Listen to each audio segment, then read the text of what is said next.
ways forward. Where do we go from here? How can we kind of put some easy, relatively easy steps in place here for us to take control over these technologies, for us to shape the digital work, digital society as we best see fit?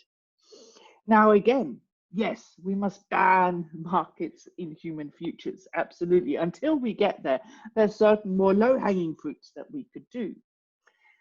Now, of all of these AI principles that are being adopted at firm level, at government level, the OECD's being the first and only intergovernmental principles on AI, they're great. But unless we really start putting flesh to the bone, so to speak, and turning principle into practice, then they remain words of good intent. So at work, we need to really start talking about, okay, how do we fulfill and actualize the principle of fairness? Fair for whom? Fair for management, fair for the workers. The only way we can solve this is by bringing dialogue back into vogue, so to speak.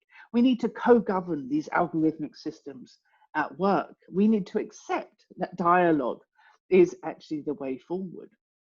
And I think all of us should urge the International Labour Organization to actually put in place a new convention on workers' data rights. You know, across the world, in many data protection regulations, workers are directly exempt from them. California is one, Thailand is another, Australia is a third. So workers' data rights need to be improved so these inferences become flushed out, blocked, and stopped. On the digital divides, we really must work together to empower our brothers and sisters in the global south. There needs to be bridged, these digital divides, responsibly between the rural areas, the urban areas, between the global north, the global south. And we cannot accept in any shape or form that the global south is forced to give away an asset they don't even have control over themselves yet, and that is their data. On the automation, on job losses, again, let's get the companies to be obliged to put in place, for lack of a better word, a people plan. When they invest millions of dollars in disruptive technology, they should be obliged to invest in the skills and the competencies of their workers. Now, on skills, yes, as I said before, we need somehow to democratize access to this re and upskilling. We cannot have an individualization of work, yet an assumption that every worker can pay his or her own way. But we also, and this is very important, need to start talking about the soft competencies that we have.